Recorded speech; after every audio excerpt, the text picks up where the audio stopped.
Mission start.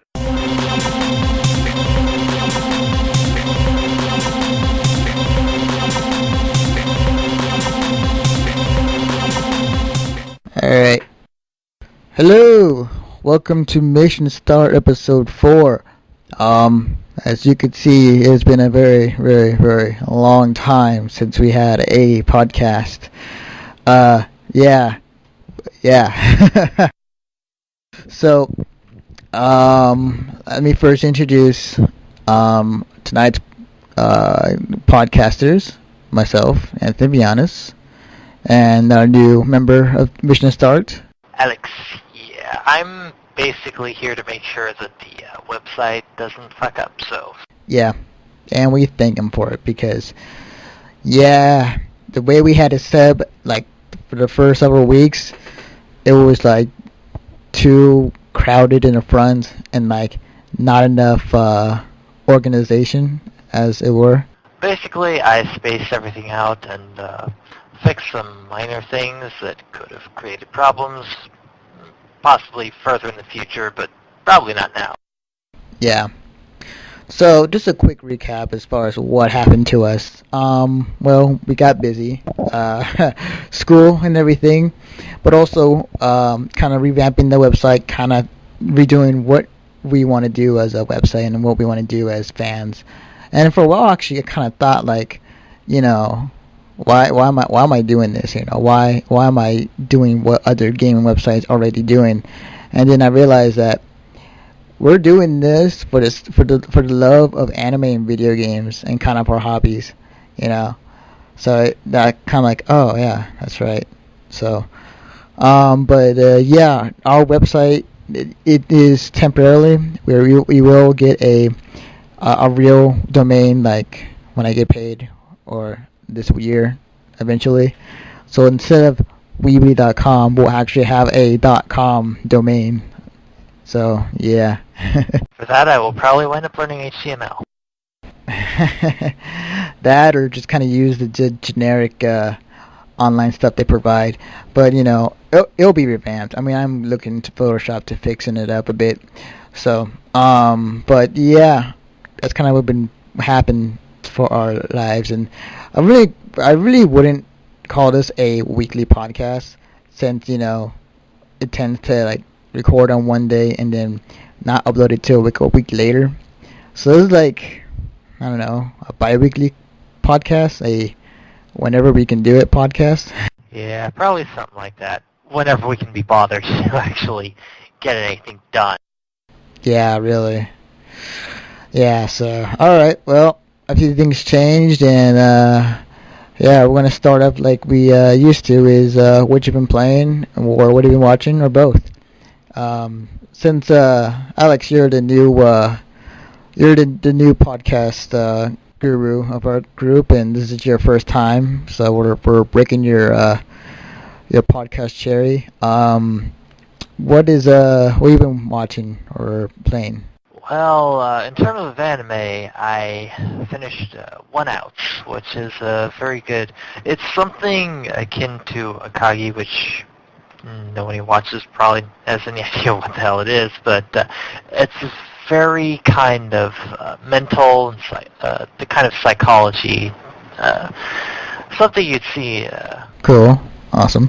Basically, in terms of, I want to say shonen, but not entirely shonen because it's not obvious kind of shit, you know, like, oh, he deflected that sword by twitching it so very well. It's more like in terms of, for instance, there's this one part where it's baseball. So basically, the psychology part of it is this one guy. He doesn't actually have.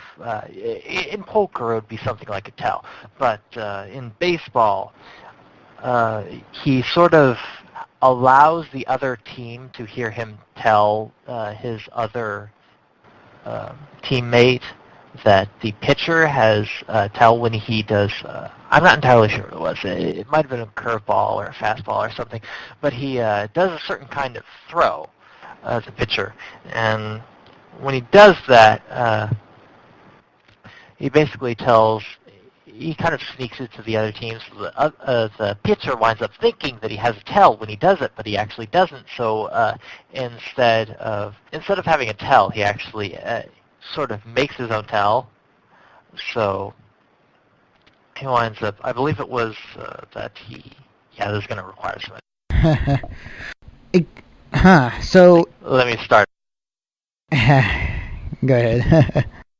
Okay, so where the psychology comes in is it's baseball basically, and what happens is, for example, there's this one part where the pitcher for I can't remember, I think it's the Lycoons or something of that, but Toa, that's the main character basically. He's a pitcher, and he's telling, I believe, the batter that there is a certain tell that the pitcher for the other team has a certain tell, and in essence what happens is he sort of goes back on it, but from what the other team can hear, they think that their pitcher has a tell, so that Toa's team can tell when they throw a certain ball.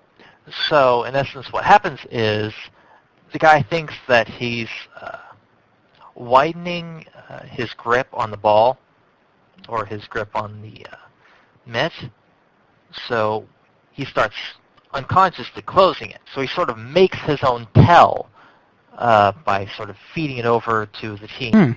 Okay. I'm just curious, what is the art style to this anime? I would say it's sort of current. It's sort of whatever you'd see in a current anime. It kind of seems like whatever would be. Like, characters are fairly skinny, or they're not like stick figures or anything. Right. Okay.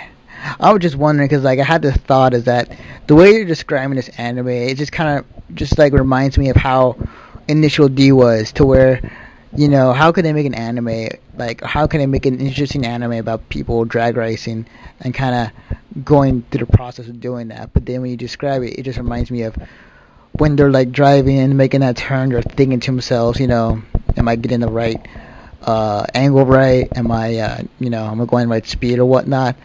So that's cool though. It is pretty cool though.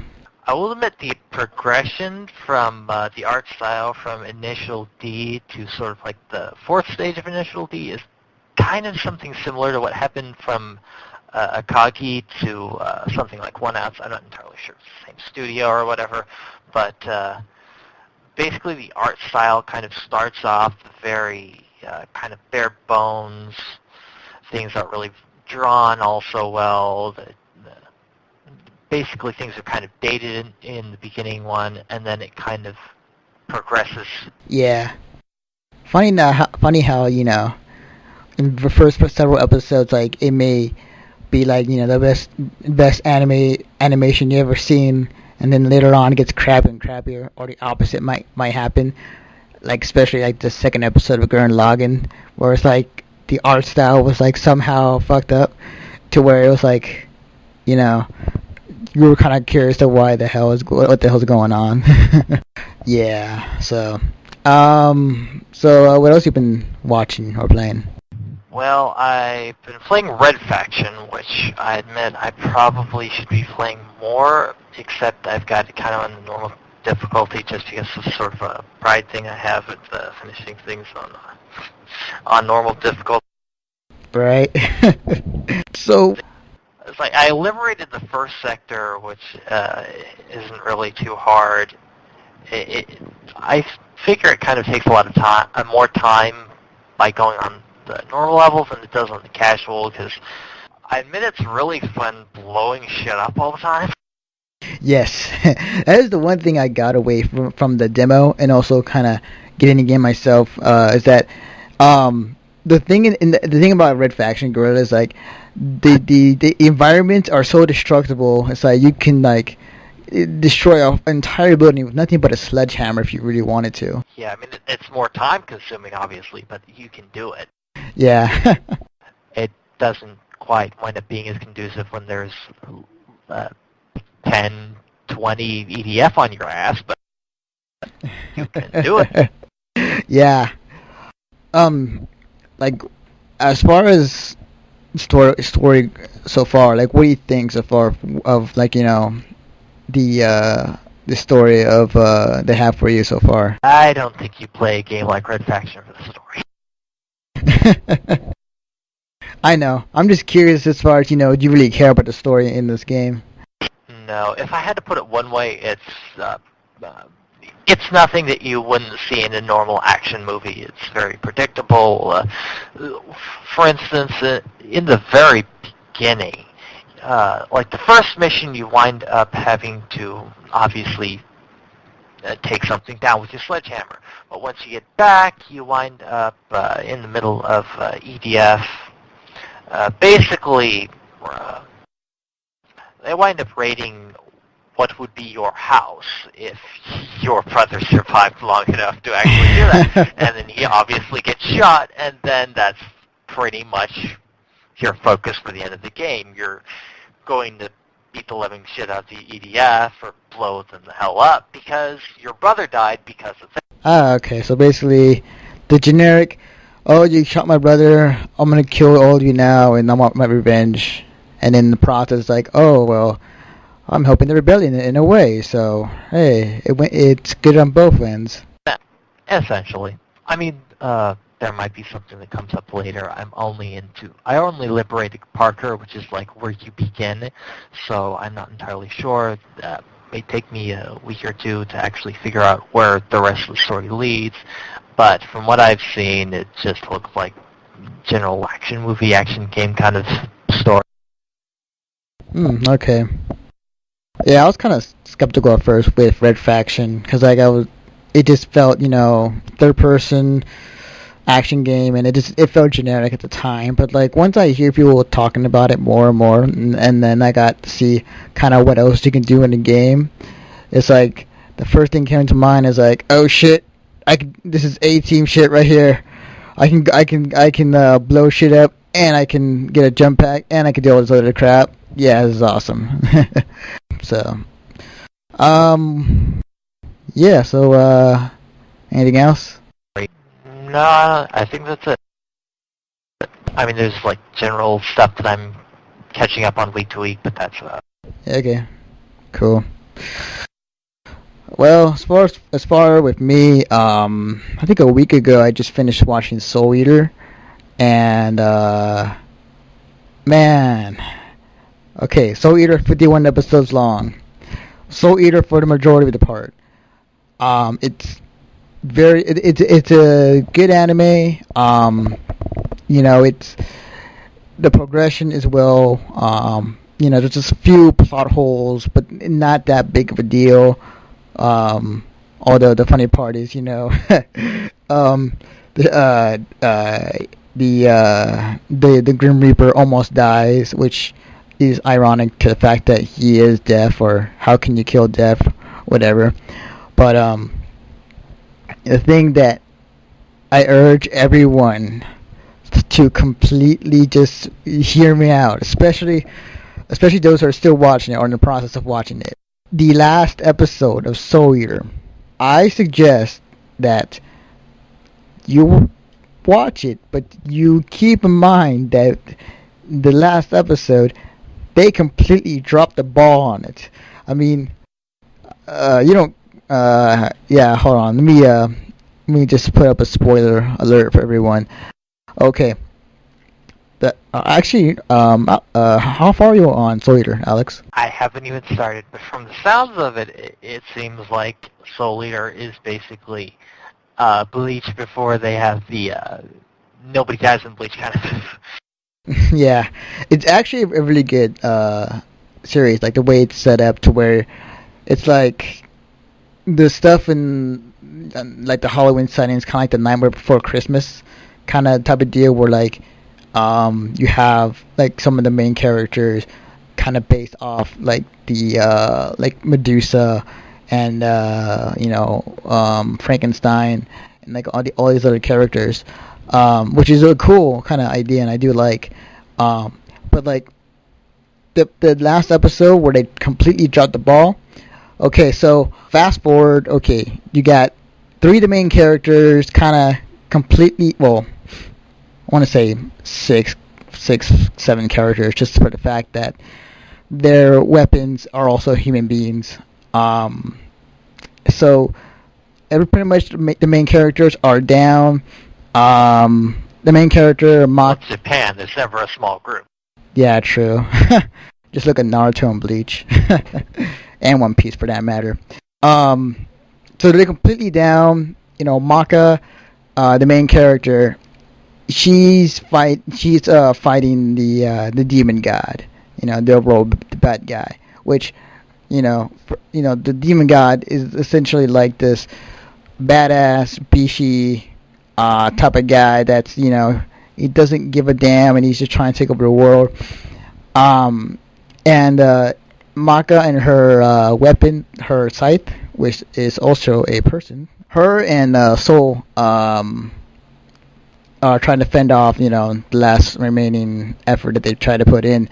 And they fight the demon god and ended to where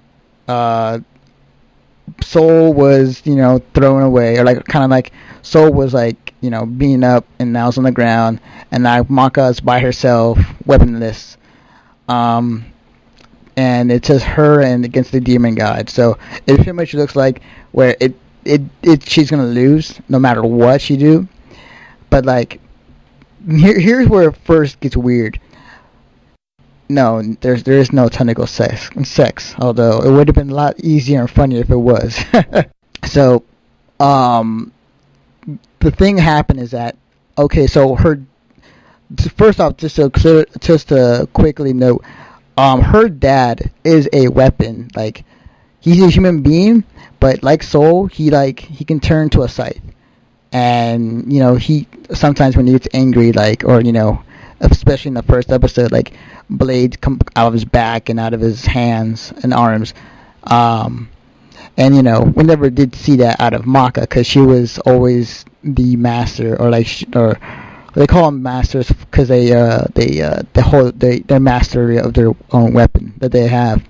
So in this last episode, Maka kind of suddenly, subconsciously, kind of stands up after just being blown a hit from the demon god, and the demon god kind of looks over and is like, "You're still up?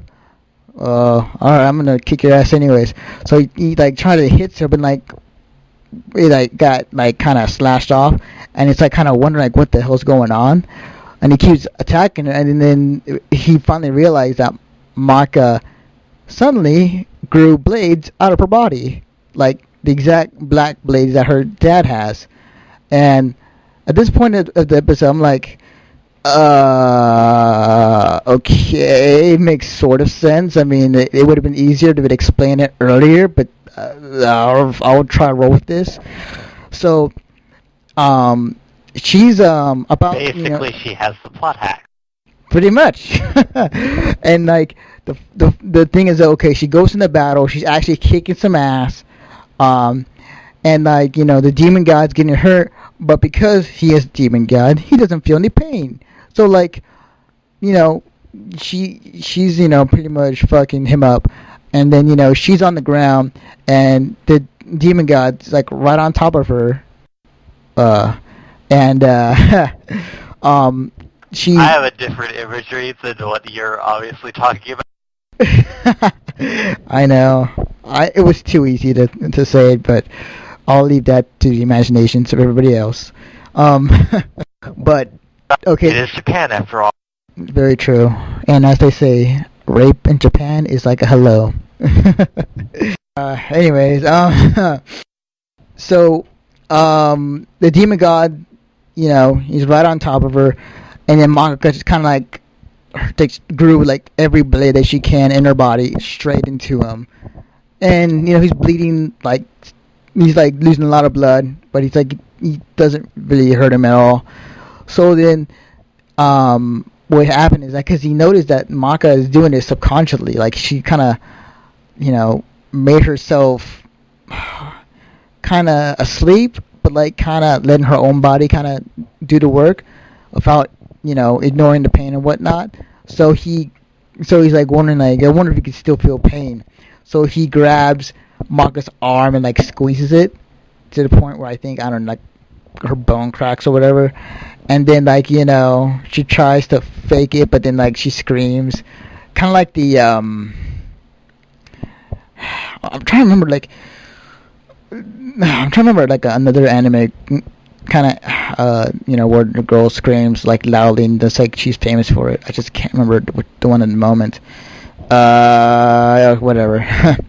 Anyway, she screams in pain, and then she gets picked up, and then all the main characters that you thought were like kind of down and out somehow have the energy to say something, as far as who Maka is, and it's just more of she's not just a weapons girl. She actually has these type of things about her, and this is why she overcomes challenges, and like this is where it completely drops the ball. Okay, Demon God has her. He can kill her at any moment, but because Maka's friends was telling him who Maka is, like who the type of girl she is, and Maka is staring at him like with angry eyes, he gets confused as to saying, you do all this because you have courage, and that's when he like completely loses his mind. It's like he doesn't understand why, but like that's kind of the whole goal for Maka, is to show that she has courage and like she doesn't, she's doing it to obviously save the world, but like doing it for herself. And so from completely badass Bishi demon god turn into the whiny idiotic person that you would completely not see out of what the demon god would act. At this point I was like, what the hell is going on? And like he's completely acting the opposite of what he was, and then on top of that he's like freaking out, and then the way it ended, Maka goes up, punches him in the face, and he dies. He's like, his face splits apart, and like he explodes, and then like all the souls that he had consumed are now released, and like the clear blue sky, and her friends are looking at her as she kind of stands on top of a pillar. And like I'm kind of sitting here watching it as this whole thing turns out, and I'm kind of like, what the hell did I just see? And knowing my angry nerd self, I went on. I was pissed because this was the worst anime ending I've seen in a long time. They completely dropped the ball on this one. And then later on, I found out that they didn't even base this whole anime series on a manga. They did a completely Fullmetal Alchemist season 1 where what I meant to say, they pulled off a Fullmetal Alchemist move where they completely did the Fullmetal Alchemist, the whole Soul Eater season on it, like its own storyline separate from the manga. The manga is still going on. Yeah. Yeah, so for those who want to see Soul Eater, go ahead. It's a good anime, but the last episode is like completely just fail. They pulled them on. Yeah, they pretty much did. So I'm gonna plan to go read the manga and pick up on that eventually. But man, my angry nerd self was just kind of relentlessly just like pissed at that moment. I don't know if the Bones actually was part of it, but if they were, that kind of sounds like something they would do, because if anyone's seen something like Darker Than Black, Wolf's Rain, Rosfon, any kind of crap like that, that really sounds like something they would do. Yeah, and I shouldn't be surprised seeing this and how it was made from Bones. I shouldn't be surprised, but at the same time, like, fuck, can you make an anime that doesn't have to end in such a manner that where you have to, disappoint so many fans? I mean, yeah. Anyways, the other thing I've been getting back to watching after finishing Soul Eater was it's not anime, but it's more of a video game TV series that I've yet to finish. The second season of Code Monkeys, where it's like a entire pixelated Nintendo comedy that's just based around these video game developers, which are like, completely off the wall characters. I would go in depth and explain what's going on, but Google it, yeah. And it's a pretty good, it's pretty good series. Too bad it only lasted for 2 seasons. So I was like, that's only the only thing that it's kind of a bummer. But oh well. And then the games I've been playing a shitload of games really.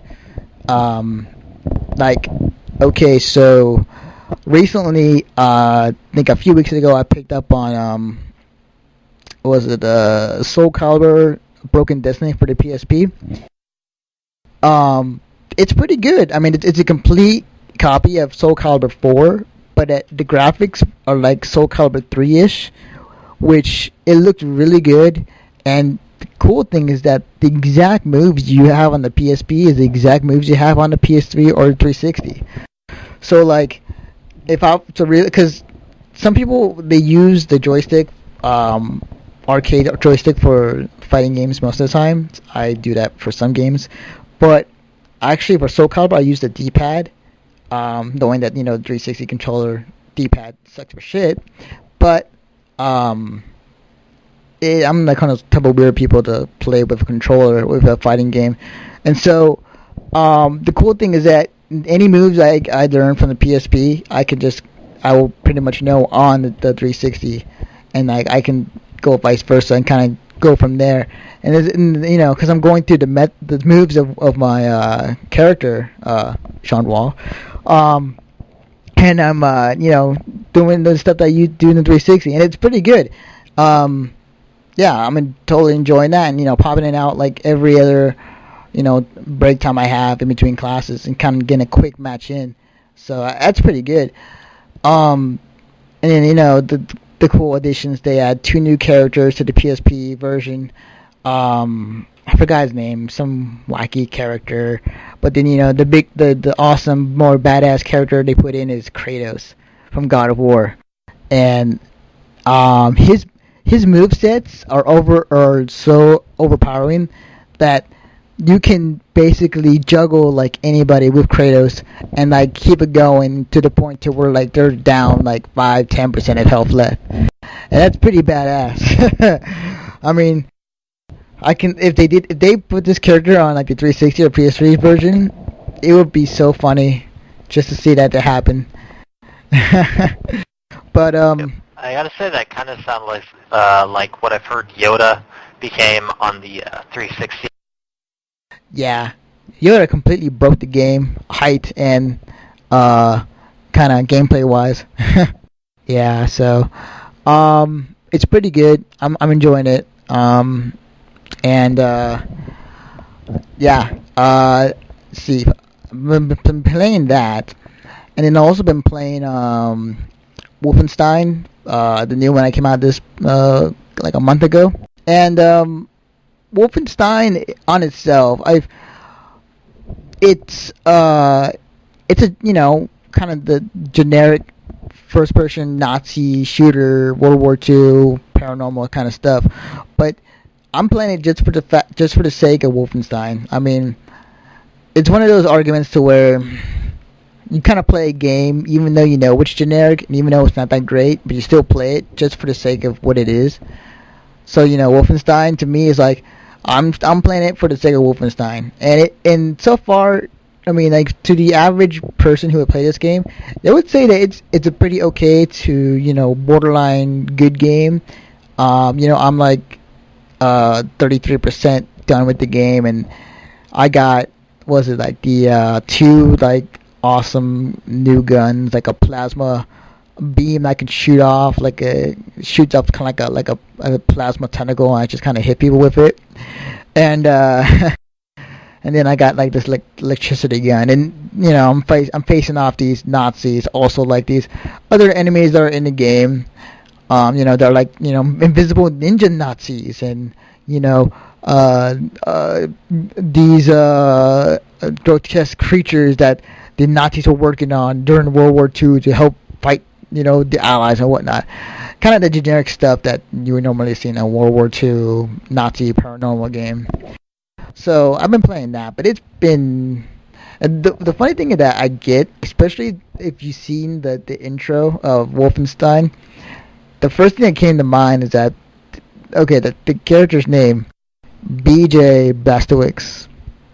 First off, one of the innuendo names I've heard so far this year, because, yeah, I'm pretty sure BJ stands for something else, so I'm not going to say. We already know. Yeah. And then second, if you watch an entire first intro, and if you play Team Fortress 2, like the entire time the intro is going on, the Nazis are seeing the American and they're saying, it's like, the American, he's a spy, and the whole time. And then the first thing that came up was like, oh shit, Team Fortress 2, all of them are the crap, I can't remember. All of them are the medics, and the only American is a spy. It was pretty funny, and it was I think just you're kind of... thinking Pyro. No, like the medic. Like they all sound like the medic, because the medic's German for some reason. So yeah, it was just funny hearing that, and especially the part where like he's like, okay, so he's standing in front of a bunch of Nazis, he's he's kind of like saying like, oh fuck, I'm screwed. But because he disarmed a Nazi earlier with like he got like what he was holding, like some type of gem or some type of like emblem that he found, like he pointed at the Nazis, and the Nazis all kind of gets their soul sucked in, or like their entire they just get evaporated just from the emblem, and just by pointing at them, and I was like, oh my god, this is so cheesy. So yeah, Wolfenstein, we can say much about it. It's Nazi zombie killing fun. Yet another cheesy action movie-like game. Yeah. Yes. Very. And then let's see. There's one other game I've been playing. I've actually like two more games. One game I just played recently is Resident Evil 5. I just started playing that. And I remember hearing the gripe of the controls and how they were, and how that people hated the fact that the controls weren't like Gears of War, or were like, because it was the way it was with the rest of the Resident Evil games, that it had to be that way. I had no problems with the controls, actually. I mean, it takes getting used to, but like I think what happens is that because people were pissed at the controls where they didn't like where you had to stand and shoot and then turn around like a tank and then run, turn around, shoot again. But all these infected people are coming at you. And honestly, the controls aren't that bad. I mean, you get some used to them, but kind of have to learn how it works. But it's not that bad. Sure, it would have been easy if it was Gears of War style kind of controls. It would have been fun, but I don't mind. I mean, it's yeah. I mean, I guess, but it's pretty cool. Graphics are great. Got through the first mission. Managed to survive barely with a knife and a few uppercuts here and there, but I'm totally digging it. I'm gonna probably enjoy it when I play it more later on tonight. And then the other last bit of game that I've been playing, like yesterday, I played the demo for Brutal Legend. And Brutal Legend, it's the one thing I mean, it is funny. It is a good Tim Schafer funny game. I'm gonna buy it when it comes out. But the thing I've kind of noticed is that it's kind of some of the stuff in there, like it kind of takes a Metal Gear approach. Like it would like you would like play for like 5 minutes, and then you go into a funny cutscene, and then you go play for another 10 minutes, 5 minutes, and then you go into another funny cutscene. And I mean, the comedy is good. It's just I wish there could be a bit more. I mean, I'm sure they'll have this when the whole game is out, but like just kind of the first intro demo, there were it just felt like it felt like I wasn't playing as much as I wanted to. Like, basically you're getting the bread of the game instead of the meat. Yeah, pretty much. I mean, it's a demo for all intents and purposes. It probably will be completely different when I get the game, but it just felt to where I was playing like 10, 15 minutes of actual gameplay, and then the rest were just cutscenes. So I was like, yeah. Given the cutscenes were very funny, and then on top of like the cool part when you actually are playing and when you're fighting against these like these hooded enemies, you got like metal music going on in the background, which is so badass.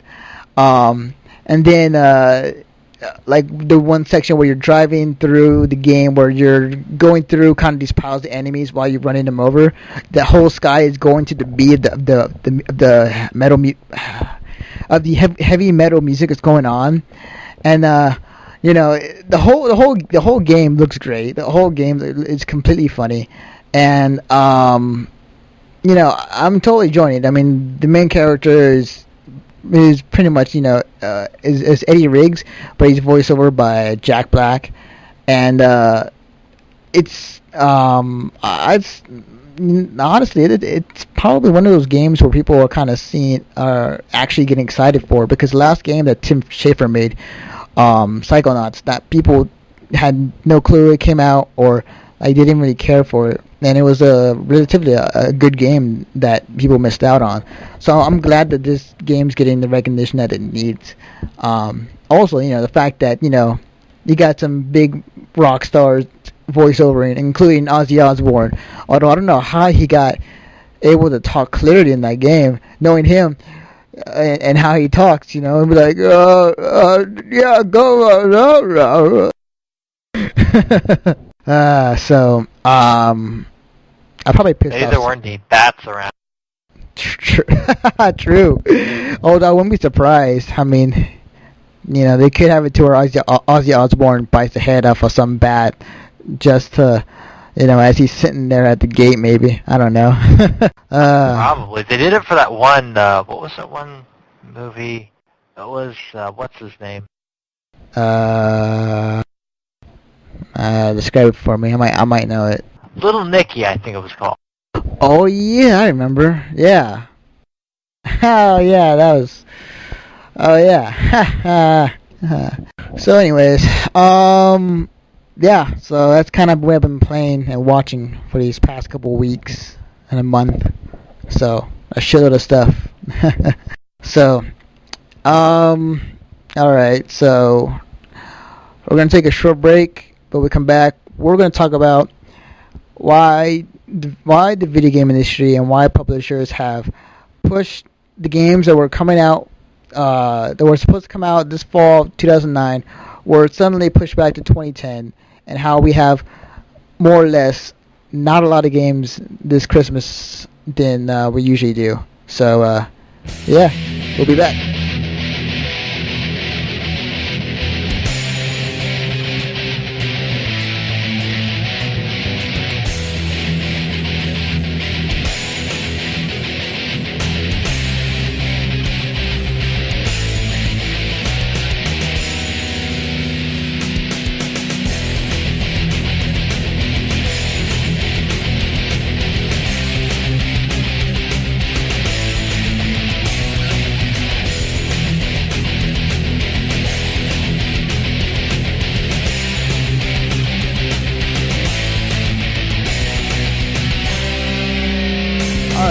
Welcome back. After the short break, we're going to do something a bit new this time for Mission Start podcast. And we're going to discuss more or less a topic or kind of a thing that's been going on in the video game industry or anime or both. The thing that is happening right now, especially for this fall season, is that this normally during this fall there'll be a lot of games coming out every year, like back to back to back AAA games, to where you have to figure out which games you want to spend, or like if you had the money, you would spend that much like money for each game for every month. But it turns out that most of the games that were slated for 2009 of this year has been pushed to 2010, to the point to where now you're looking at a Christmas where it's going to be like 5 or 6 games really that if you really want to get, or that are like good that you want to play, leaving everybody else who doesn't like those type of games kind of out into the kind of out in the open, as far as should I buy this generic game or should I buy this kiddie game or whatever I can find. So and some of these games that were pushed back to 2010. Let's see, let me just bring it up a bit. Okay, so some of the games that were pushed back, just examples: Bayonetta, BioShock 2, Dark Void, Mafia 2, Red Dead Redemption, Singularity, and Splinter Cell Conviction were all pushed back to 2010. And there's many kind of rumors and guesses to why they did this. One of the reasons that is true is the fact that you have Halo 3 ODST that just came out this past week, and then you have Modern Warfare 2 coming out next month or two, can't remember.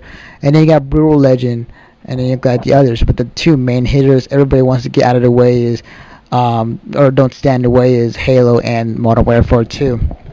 So, I mean, yeah, it's like, what do you think? You think that's the main reason why the publishers and the companies pushed their games to 2010, or you think, what's your input on this? Well, I would say obviously the thing here is you obviously don't want to have too much going in the market at once, because then you'll wind up having a conflict between like two IPs you have right now that generally would do fine if they were spaced like 6 months apart or something like that. But if you have it in the same time frame, it becomes a problem. So now part of it might be that a lot of these things that are coming up are multi-platform, and they don't want to have all of them going at once, or have to choose between having the thing that's multi-platform have to, like something that's multi-platform going up against Halo 3. Like say, God forbid, Modern Warfare 2 was come out right now, and people would actually have to decide whether to get Halo 3 or to get Modern Warfare, something like that. And so I think it's part of it is they want to space everything out. The easy thing is to blame it on the recession, but I think most of it is basically just it's harder to come up with things that are of higher quality now, because people just, you have so many things that so many ways you could do things, and everything is sort of getting ramped up really quickly, and it takes time for things to sort of catch up. And I think we're in the middle of that, and it creates problems in marketing and everything. So they have to sort of slow down and play it safe a little while until they finally have everything sort of set up so they have a good model. Right. Because the budget of making a video game has gotten up increasingly high over the years, to where a game that's been made with millions of dollars has to get this much back in order to be a success. So like say like what was it, Mad World, that came out for the Wii. It was made with a lot of money, and it was aimed for the hardcore, but it didn't make up that money back when it was released. or even games that you would think are good. They do very well with the ratings and with with the grades they get, but they don't match up to where the company thinks is a success on selling the profit of getting that money back from the sales. So, Don't expect me to say. yeah. So, I mean, what's your feelings about that? About that now you got like 6, 5 realistically good titles for this fall than the normal 13, 14, 6, 7 AAA games followed up with like 8, 9 good B level games. Well, in terms of the time frame, I would hope that what they're doing with this is that they're taking the extra time that they have now for something like bug fixing and making sure that these games actually work right. Because I know we posted something probably, I don't know, yesterday. Whenever this thing gets posted, it'll probably be 2 or 3 days, or maybe a week. But anyway, there were problems with Halo ODST discs corrupting or having some problem with actually playing from the disc. Yeah. I mean, this kind of thing, in the beginning of video games, like N64, something like that, I don't remember ever hearing about something like that. Part of it is probably the internet, but a good chunk of it is probably because they actually managed to fix these things before they became a problem. But wasn't that much of a hardware problem than it was a software problem? I don't know. I would assume it would be software just because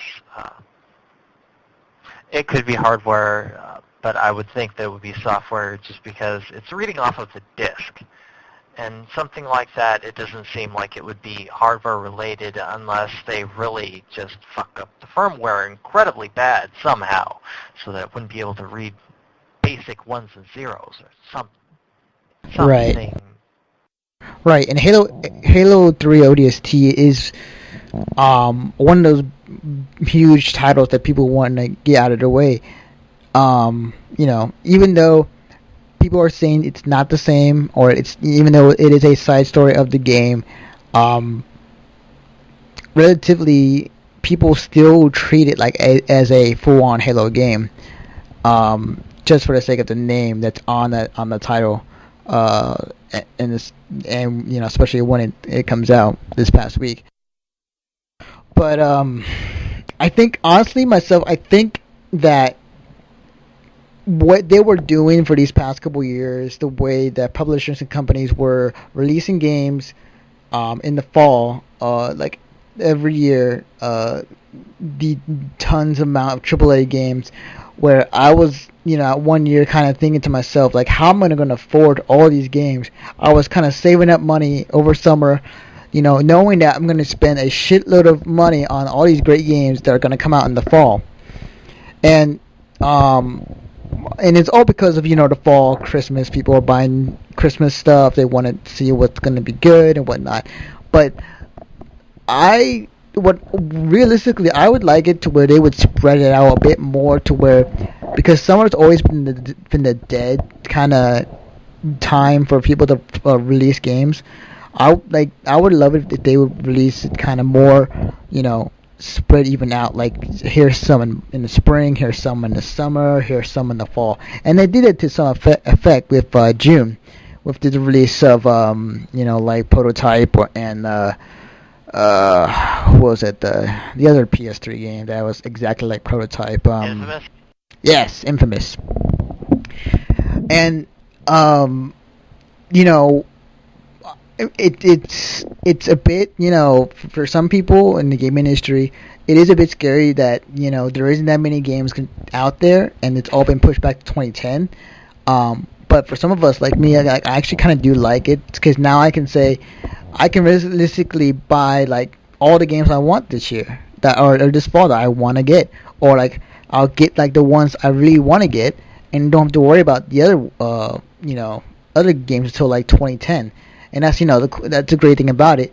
But yeah, so But I can see why people are, kind of panicking and, realizing, it could be the recession or, the video game industry is not doing well because there isn't that many games out there.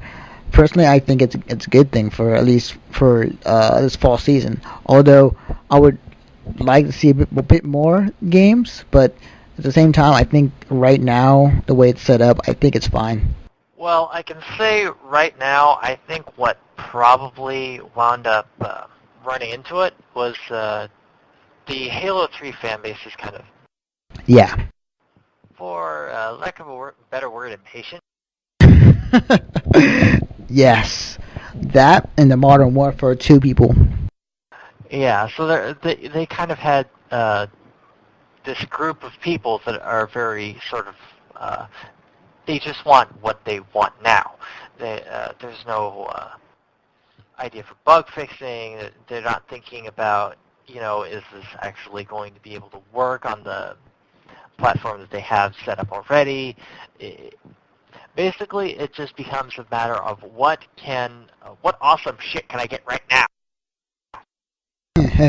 Right. And so they wind up not thinking about things like bug fixes to make sure that it'll actually work correctly, or basically there's just a lot of pressure on the people actually making the game to just shove it out the door as fast as they can and not really think so much about making sure everything is polished and just really up to snuff with being a good video game. Right. And then the thing though about those, like, when they push it out, there's always be problems or there'll always be bugs that they always missed or that they never fixed and they know about it, and it's more like, let's release it now, we'll fix it later with some updates and patches later on, which it annoys the fuck out of me and many others when that happens. But um, it's more of a lazy way of getting the game out just for the sake of getting sales and getting, the amount of game into people's hands. Um, but the idea that yes, there's a huge crowd following for Halo and Modern Warfare. Um, the thing that what happened, I think, also is because the publishers and companies knew this was coming, that they saw the fall lineup, what was coming out, and they were thinking to themselves, if we push it back another month, maybe we can get those people who were too busy playing those games to pay attention to our games. On one side, yes, it is a good idea because you have more time to work on the game, but it also costs you money if you delay it. So it's not like they can delay and get no negative get no negative feedback from the top company that's saying why you delaying it, but it also costs a lot of money to delay a game to work on more. Um, so I mean, it goes both ways, but as a consumer, it just depends on what type of gamer you are. If you're like the type of hardcore gamer like I am, you're kind of looking at this fall lineup and you're kind of thinking, I wish there was a bit more, but there isn't. But if you're more the casual person, you're like looking at the lineups like, hey, it's a pretty good lineup, and you got a ton of games coming out in the spring of next year, so I'm pretty much well and set. So it just kind of depends on who you are as a gamer. I would say currently the situation, the thing is, what if these games that are coming up that you were mentioning that got pushed back? Yeah, like Bayonetta or like Dark Void. Yeah, you see, those sounds a lot like single-player games. A big appeal of Halo 3 and Modern Warfare is obviously going to be the multiplayer, which people get a lot more replay value out of. So people, once they get it, are probably going to be playing it over several months, and that's probably the reason for pushing these things back, is because these games that are coming out, they're going to have a lot of replay value, and people probably aren't even going to be noticing other games for another month or two, and then after the holiday season, they're going to be kind of like, okay, well, that's done. What can I do now? And then once something like, say, Splinter Cell Conviction, which is coming up, which I personally am kind of a fan of the series, But once that comes out, they're going to kind of sort of pay more attention because they've already had all this time replaying the same kind of thing over and over and over again. And so now there's something sort of a little bit different at least, or it's something new at which they can actually throw their money at for sort of single-player campaigns that they can. Right, and the thing you brought up about the multiplayer, you actually are right. Because I was kind of looking at the releases of the games coming out this year. Majority of the games that are coming out has somewhat of a multiplayer in it, or it's multiplayer heavy. Like hold on, like yes, like Modern Warfare 2, Halo 3 ODST. You got all three big name racing games coming out this fall. Gran Turismo 4, Forza Motorsport 3, and then you got Need for Speed Shift that just came out like a few days ago. And then you got like other games like Left 4 Dead 2 that's coming out in November, Uncharted 2. Yeah, so majority of these games, FIFA 10 even, are multiplayer exclusive for this fall. And you're completely right. This entire fall lineup does look like it is basically more for multiplayer than it's for single player. The only very few single player games I see on the list is like Ninja Gaiden 2 Sigma, which is just a re-release of the other game. Except now you can control boobs with the PS3 controller. Yeah. Epic 6-axis control. Yeah. Well, at least it'll be better use for it than they did for Lair. But yeah, I mean, you are right. There are most of these games are multiplayer exclusive, or like they are basically heavy based on multiplayer. Well, in the spring of all these other games coming out are going to be more single player based than it is this fall. So I completely agree with you on that one. Although there are a few games that are coming out this fall, the very few, like we're talking about 2 or 3 single player games, like what was it, the new GTA chapter, the Gay Tony. Yeah.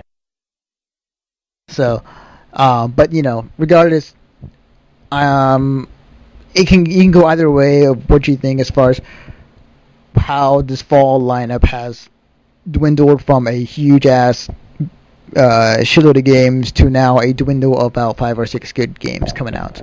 It does all depend, but if you really worry about saving money for this fall, don't really need to, at least for this fall. And it's just, I'm just wondering how.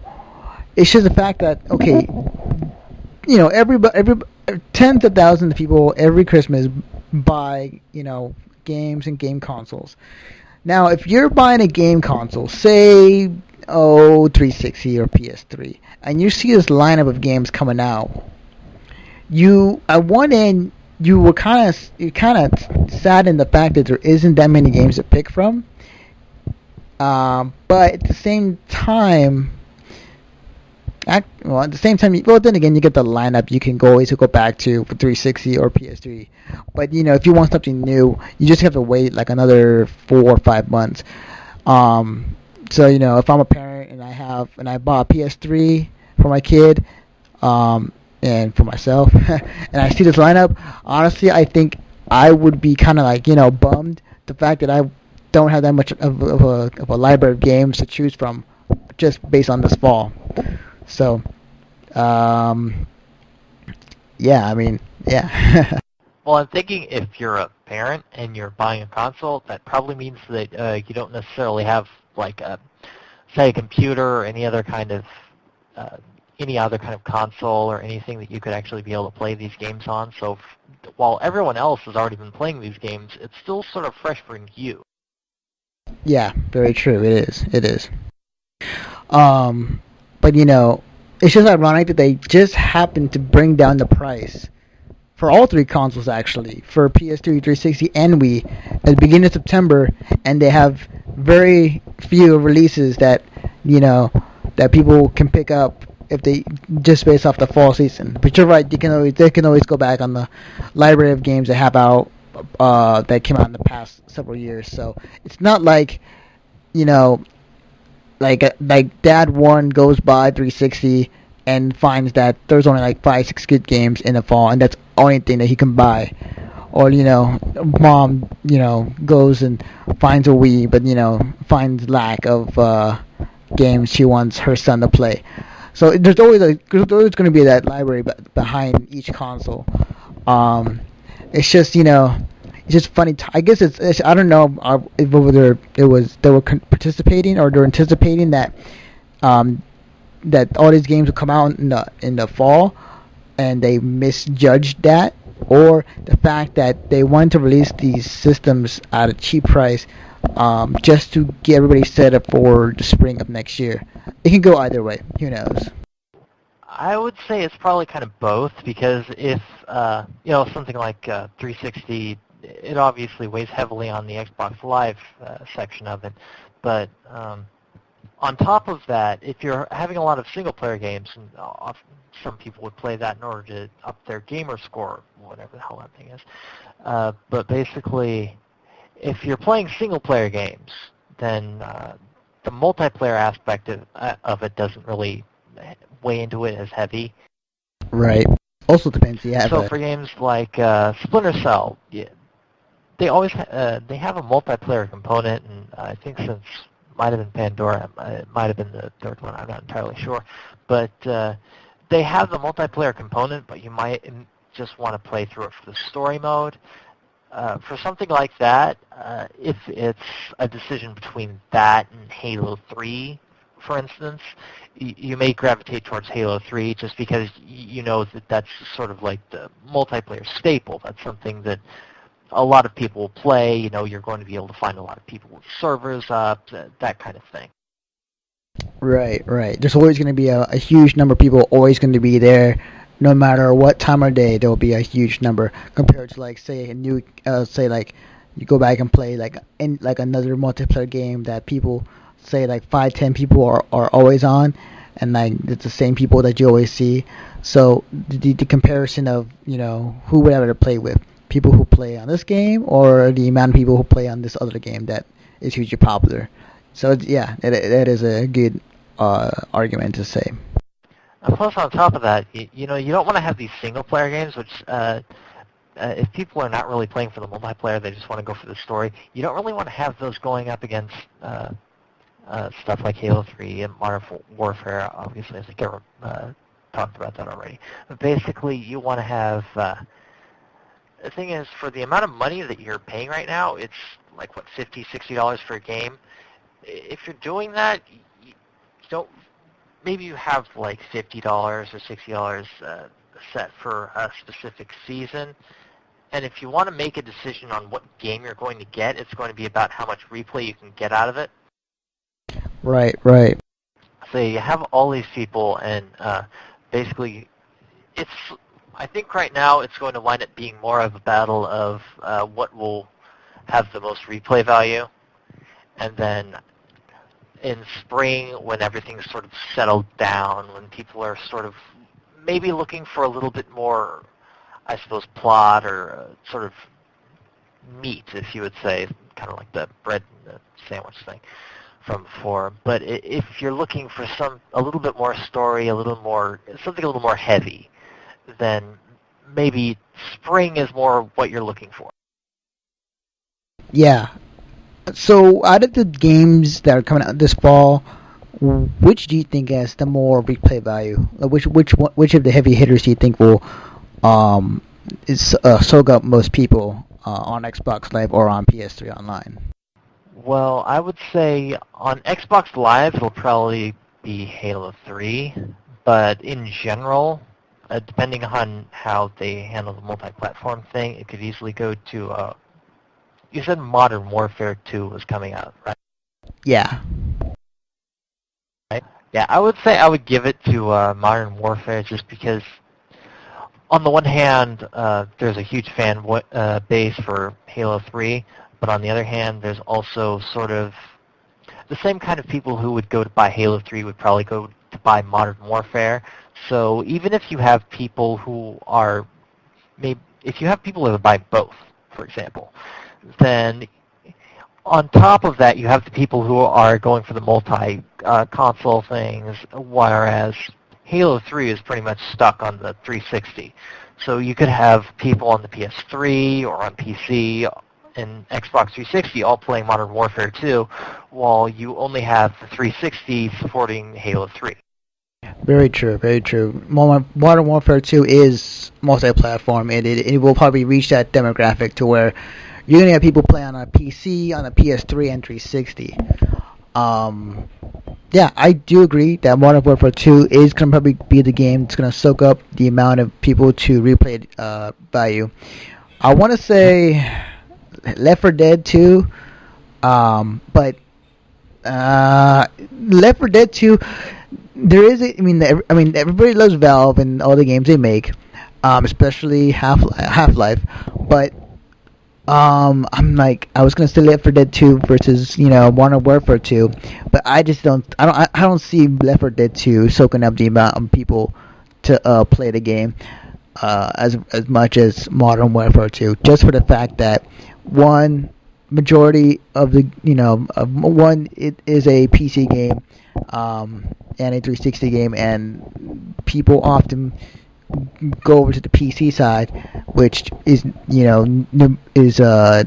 numerously pirated with some of the games that do release and somehow hacked. While you got people playing on 360 will have to pay for extra new maps or new campaigns that you would normally get for free on PC through Microsoft. So I have to say, Modern Warfare 2 will probably be the game that will soak up the replay value from pretty much everyone this fall. Well, the thing about the pirating argument is I don't really think that it, for PC games, really works very well, because a lot of these times you hear about these cracks and everything, but they don't usually work for multiplayer. The anti-piracy stuff works for single player very well, but for multiplayer, it usually doesn't add up very well, because you've got updates and you've got all these things that can very well happen in the middle of playing. And for instance, they have Punk Buster for the Modern Warfare stuff. Yeah.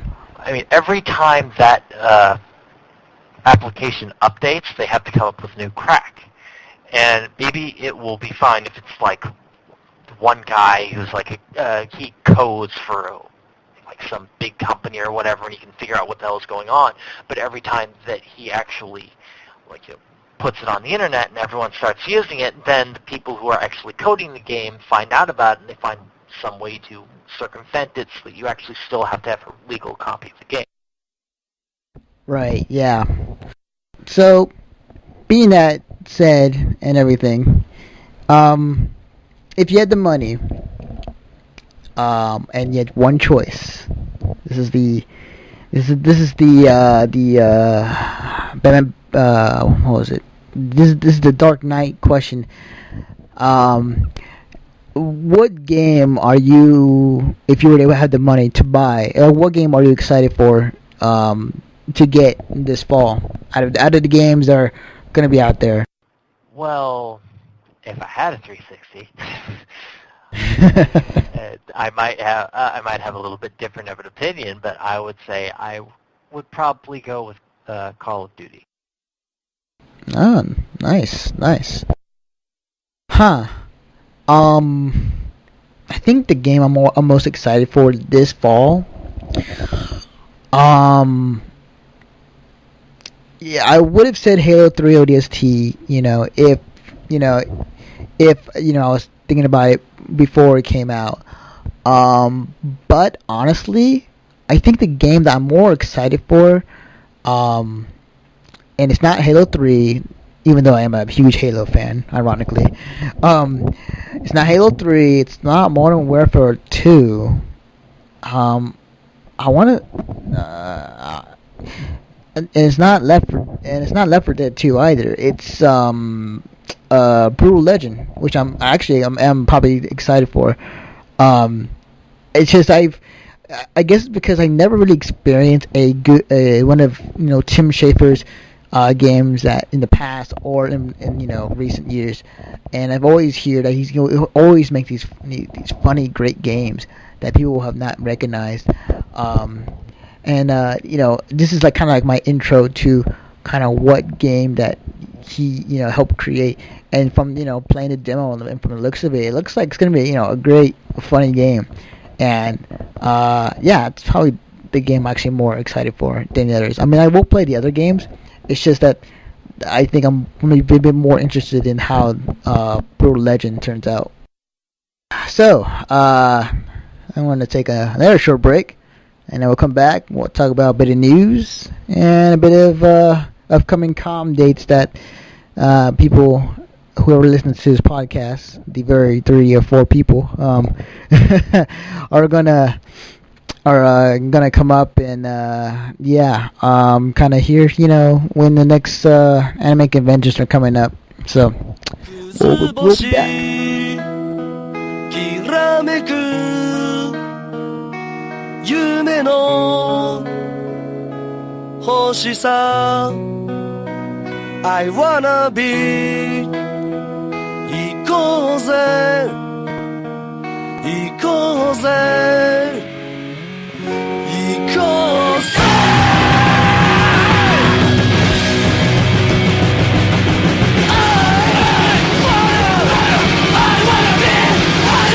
世界は黒く染まってる吐く息は白いまま Alright, we're back, and we have one more, or I want to say, we have like a couple stories, and we're out of here. I'm completely tired right now. I'm a lazy ass right now. So anyways, alright, so now we're going to cover a few headline stories that happened this week or this past few weeks, depending on what we talk about. So I think the big thing we got to take care of is TGS that was this past week, and the TGS actually Tokyo Game Show. Who those who don't know what the hell I'm talking about. There were some new there were some new trailers that came out, along with some new games that looks very interesting and kind of weird, just because it's Japan. So some of the games that came that had some trailers for and some gameplay footage that came out, some of them were was a Dead Rising 2. There's a lot of footage of that, especially the part where they showed where the main character can jump onto a wheelchair, which is armed with machine guns on both sides, and he's going around Las Vegas shooting down zombies in a wheelchair, which was pretty fucking awesome when I saw that video. Gives a whole new meaning to the phrase differently abled. Exactly. I'd have sworn. Oh, and I forgot to add, the cool thing about it is when you're mowing down zombies, that the wheelchair actually talks. It's like kind of like Killer Stephen Hawking. So when you're like killing a zombie, it says, "Die, go to hell," the whole time, and I was cracking up because this was so awesome. So there was that. Lost Planet 2, which is a game I'm starting to get more and more interested in. It's a complete opposite of what Lost Planet was in the first game, where you're on a complete ice planet, and now in Lost Planet 2 you're taking down huge ass monsters, and you're kind of going from place to place in more of a dry, jungle to like a dry desert to like in the entire different environment and whatnot. It's starting to look very cool. The other game that they showed off that they actually was more mature about is that in Heavy Rain there was new footage of where there was one of the characters you were playing out, you were stripping for the guy to get answers, or like you're kind of like held at gunpoint. So you had to strip. You had to do this for this guy, and you're the female. So, the first thing that comes to mind when gamers saw it was like, oh my god, boobs! But they weren't just anime. They weren't the stereotypical anime boobs. No, they were actual like normal human size boobs, and of course, fully detailed. And like the thing though, to take away from this is like it's a game where it's not based on nudity or heavy violence, but it's actually based on a story, and there's a reason why she's doing it. And when she took off her top and boobs, and she grabbed the lamp and hit the guy in the head with it, there was a reason why she did it. And I'm just curious as far as, is Fox gonna pick this up and say, "Nah, look at PS3. It's gonna be sex in games. We gotta shield the children and their eyes from it." I'm just wondering when that's gonna come up. But to me it was mature, and I think it was needed in the game from seeing the footage. I don't think the way you're explaining it is going to go over very well. Well, I know, but like, I guess if you put it that way, but it wasn't to where, like, it's not like a like topless woman just kind of going around showing off everything and like doing some provocative dance, even though she kind of is. Well, I can say that in a way, I haven't actually seen the video of the woman stripping, obviously, but I would assume from what I have seen of Heavy Rain, which I have also quite excited about, not in a similar way, but basically, I would assume that from the plot, the story that they are following, the way that they are trying to tell it, the way that this is obviously happening, they're trying to have it in a way in which is creative. Right. So even though she is taking off her top and everything, it's more in the sense of making it a more mature story more than simply making it more mature M-rated game kind of thing. Right. And I applaud this game company for making this type of game that where you can have nudity in a game, and along with the storyline, and not get blamed or not be pinpointed to where it's it's that what's up? I'm a lost of words, but getting a point across. I'm glad there's a company like that that's making this type of game, especially with with the maturity of how they take nudity and whatnot. One that will claim it as artistic license. Yeah, let's go with that. Okay. The other trailer that I saw up, and as you guys know, you can see all these trailers and links on our website, missionstarpodcast.weebly.com. Not to pimp it out that much, but the new Front Mission trailer, Front Mission Evolution, which is, it's been, the last Front Mission game was I want to say PS1, or I think there was a DS game, I think, or even for now I can't remember.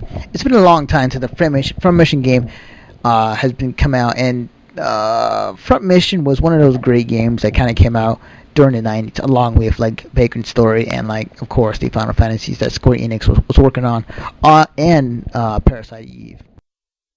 Yes, Parasite Eve. Let's not forget about that one. Yes. There was some new footage of Parasite Eve that came out, but I couldn't find it. But there are like apparently some new footage out there, so I suggest you people to go search for it, and then tell us when you find it so we can talk about it.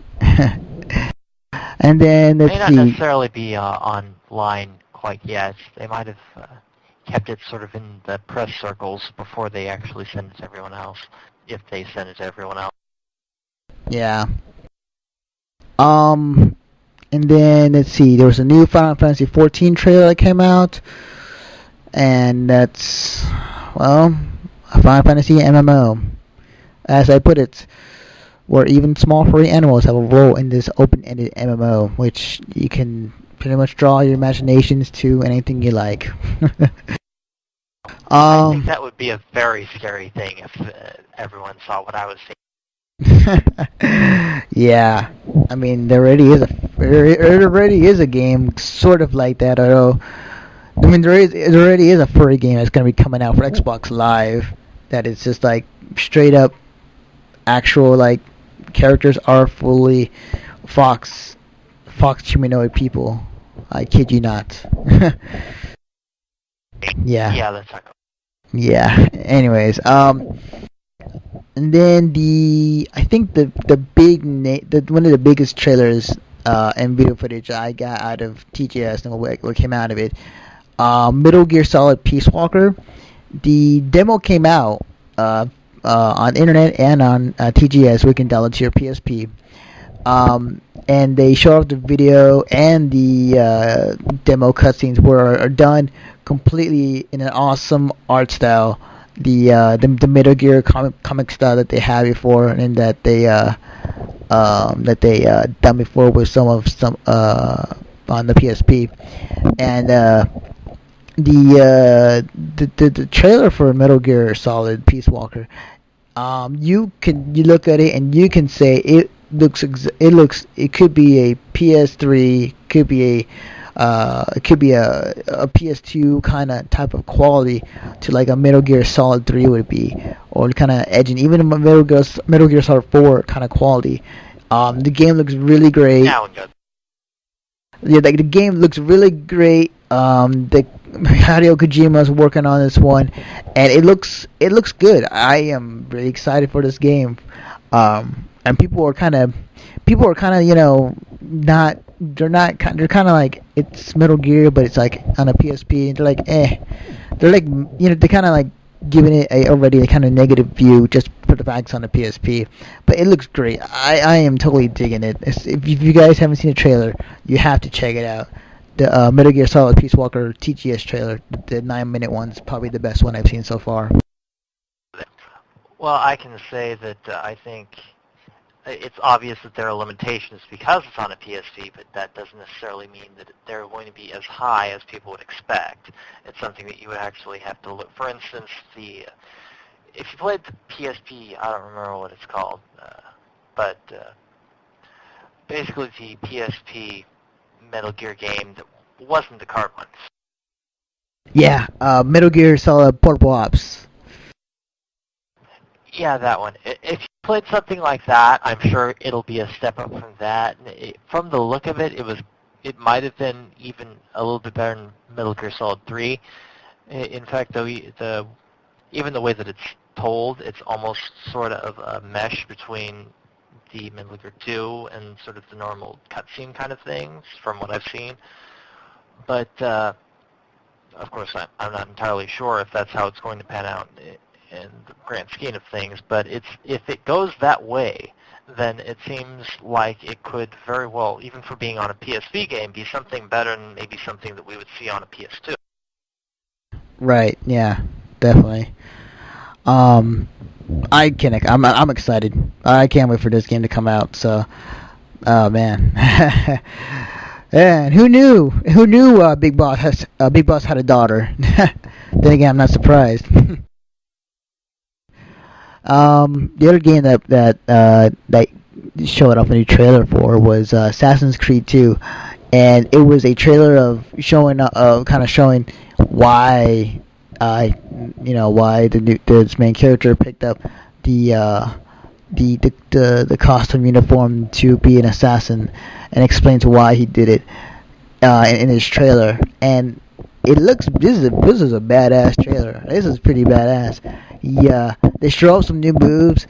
Like this new move that he can do now is like the dual wielding what do you call it? Like dual wielding knives that he has underneath his wrist. Like now he can like straight up just like stab somebody in the front, like Wolverine style, and like continuously stab him like multiple times, and they move on. And like there was some like awesome moments in that trailer that I really love. But it was a cool trailer. I do like how it is and how the environment is set up to where now you're in Italy and now you got your friends with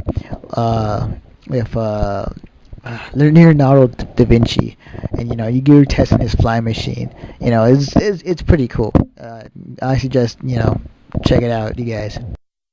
And then the last video that I put up, which has to be the most funniest and most ridiculous character to be put in a versus Capcom game, is Frank West in the new Tatsunoko versus Capcom game, and the moveset he has is hilarious.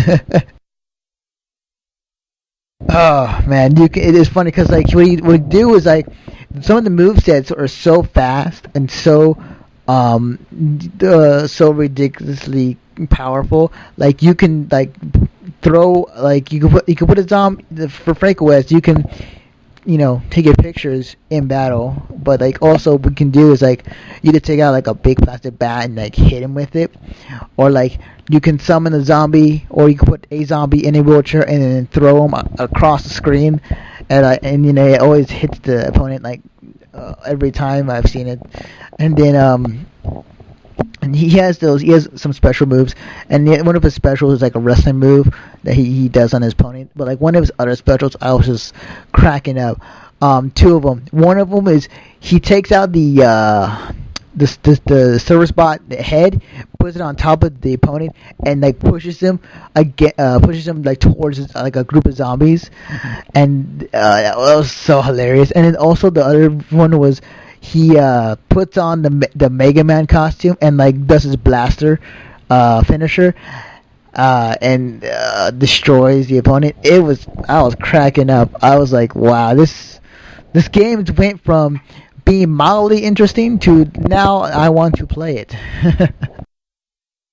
I gotta admit, what I would imagine to be a really funny special to have would be something more like early sort of speeded up version of his zombie walk, except going after one of the characters and then like headbutting them or something.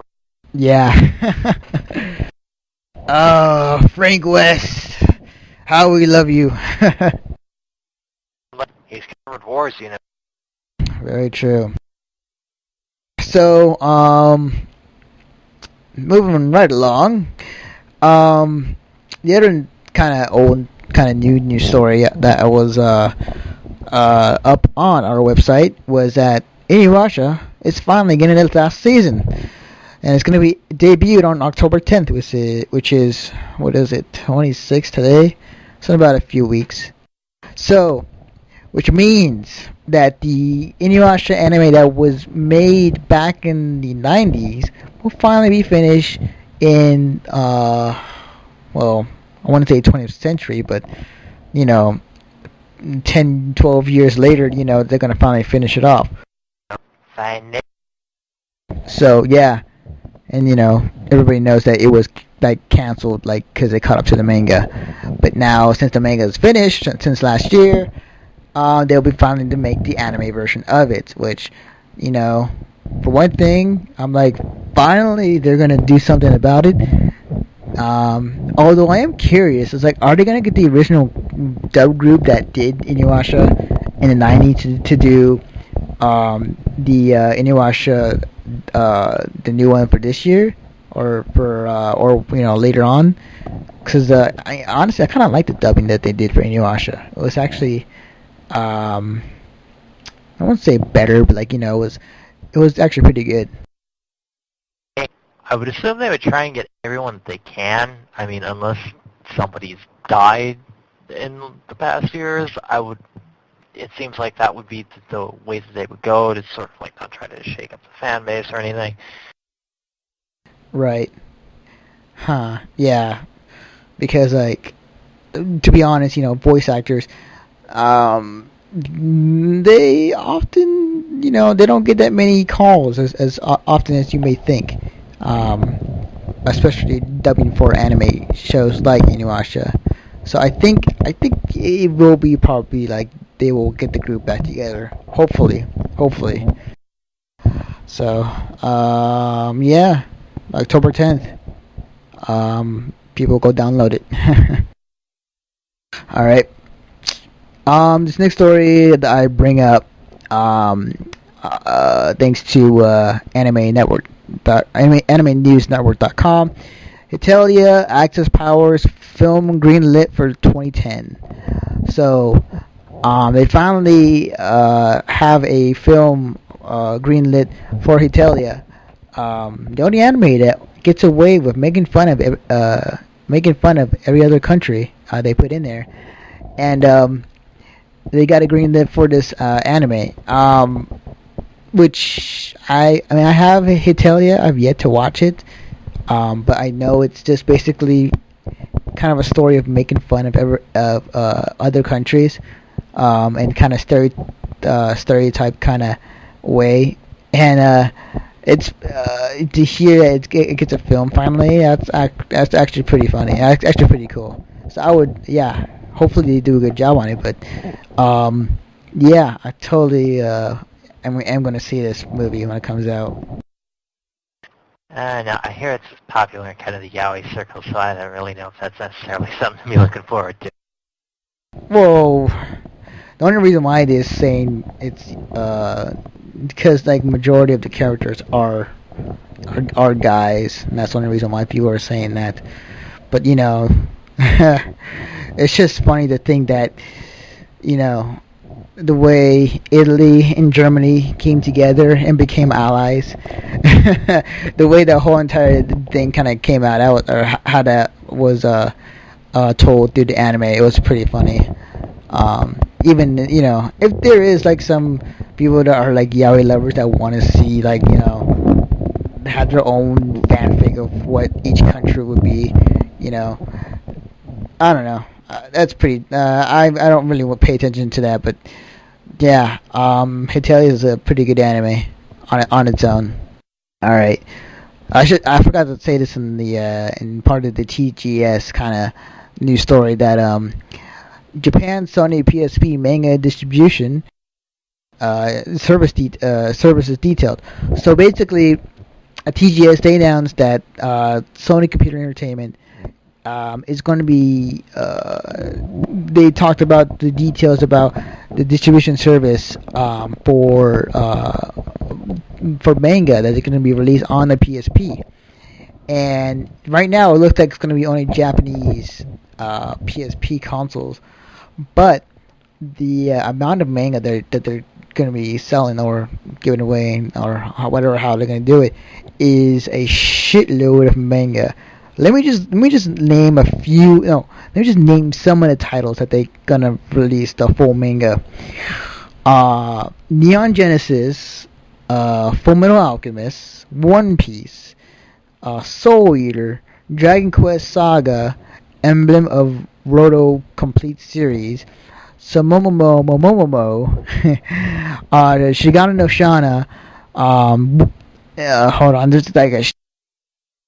Love Hina, Naruto, Bleach, Reborn, Yu-Gi-Oh. They got pretty much every popular manga anime in this releases, and it looks real, and it looks like, you know, they got a good lineup of manga they can put out for the PSP. It's just we have to wait and see how this turns out. Even though it is Japanese PSP consoles only, I'm pretty sure it'll be translated and be brought over here some way or whatever, torrent or any otherwise. But it's looking where if you're an anime fan and you don't have, well, say you have money for manga, but like you don't get manga like until the next anime con, and like you wanna get it other than looking at it online, and you want to take it on the go, you could download these mangas onto your PSP, and you got a wide range of selection to look at. So it looks pretty promising. Any thoughts about that, Alex?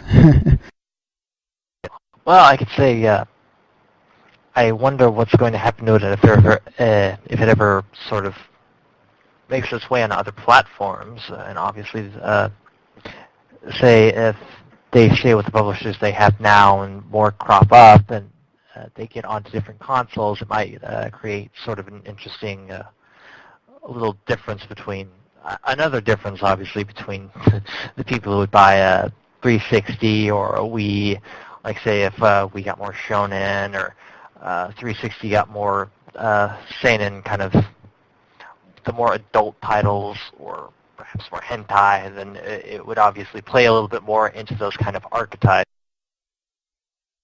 Right, right.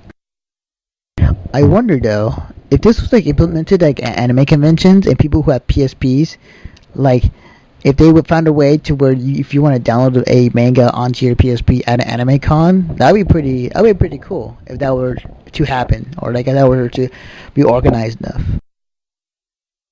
Well, it would be an interesting way to, say, market something sort of similar to like a demo, like maybe a sample of a manga, like a single chapter or something that they could have stations of Wi-Fi for if you had some sort of Wi-Fi enabled device and you could go onto a certain network and download the file and you could just have like a single chapter.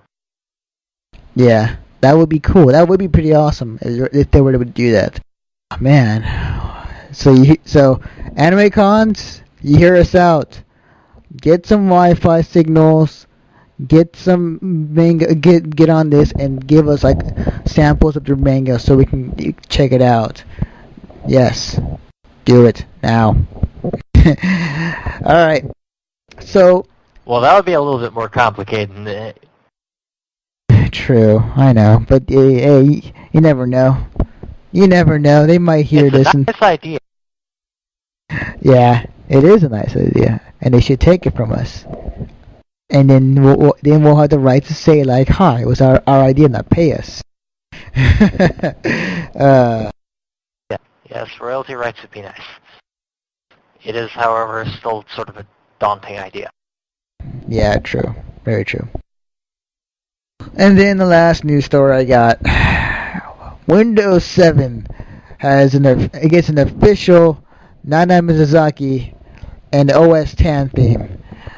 Pretty much, for at least what I've seen so far in Japan, how it's going to turn out, Nana Mizuzaki is going to be the new theme for this OS, and it's gonna be her voice. So that means I'm guessing like when you open up your Windows 7, that it's gonna have her voice say something, or you can make her say something, which which is in a way, yes, that is actually, yeah. You know what? I have to admit, I cannot wait to get this. You might want to explain why. Because Nana Mizuzaki is also the voice actor of one of my favorite characters in Naruto, and that is Hinata. And knowing that, I am going to download and having her say whatever I want in Japanese to me when I turn on the computer. I don't care what you people say. This is going to be awesome. Yeah, so yeah, it's supposed to come out later this year, I think. So I have to download this and I have to see how this turns out, but I will tell you next time or I'll tell you guys how it turns out. Yes. This is like completely mole it is mole and it is nerdy, and I love it. I think you're a loss of words right now, aren't you, Alex? More looking at the clock. I know. Okay, we got There are one. things I could say. Yeah, true. I don't think you want those on the internet. Very true, very true. Alright, last bit of news, or last bit of things to take care of before we're out of here. You go to website missionstarpodcast.weebly.com and check out, of course, all our cool stuff, new posts, and everything that we do, but also anime convention alerts and the 5 next anime conventions. Let's see, it's the 26th, so this one's already happening. So the next 4 anime conventions are going to happen. And I'm sure I'm going to mispronounce some of these just because, 1, I'm tired, and 2, yeah, I'm tired. So I'll do the best I can, but here we go. Some of them are probably in Japanese or really crappy English version Japanese. Actually, I don't You know can't really blame. Yeah, true. So I would do. I would be the best of weeaboo as I can for one of them. All right. So the next con that's coming up on October 2nd is Realms Con, and it's in the Holiday Inn Emerald Beach on Corpus Christi, Texas. You can go visit their website at realmscon.com slash JOOMLA. Yeah, I don't know why that was in there, but oh well.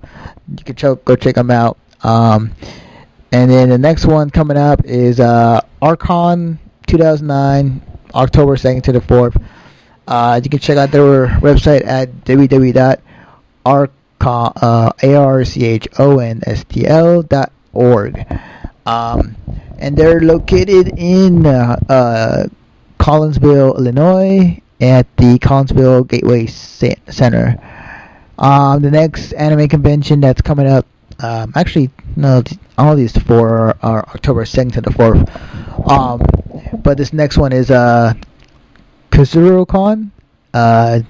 It's in Michigan in Battle Creek. Oh, Battle Creek. Awesome. We should, oh man, I wonder if have somebody dress up as Master Chief and go there. That'd be pretty awesome. Anyways, it's I remember the Needler being very good in that particular. Yes, exactly. For people who At the very listen, least, it was everywhere. yeah.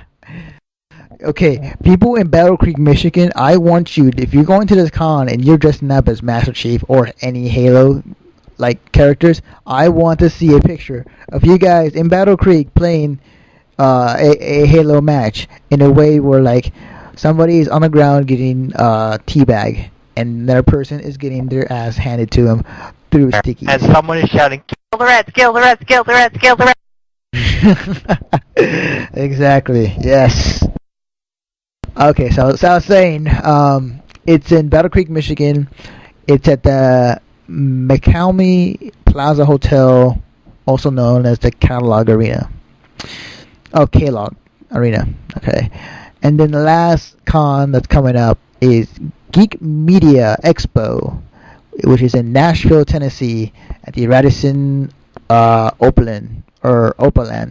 You can go visit their website at www.whatisgmx.com. So there you go, people. There are the cons that you're that in your area that you can go check out, or you probably already know and are going to go check out anyways. So, wow, this is a long podcast. It's been a long time, and I would say it's going to be a weekly podcast, but it's probably going to be not. Let's just say it's going to be whenever we have time.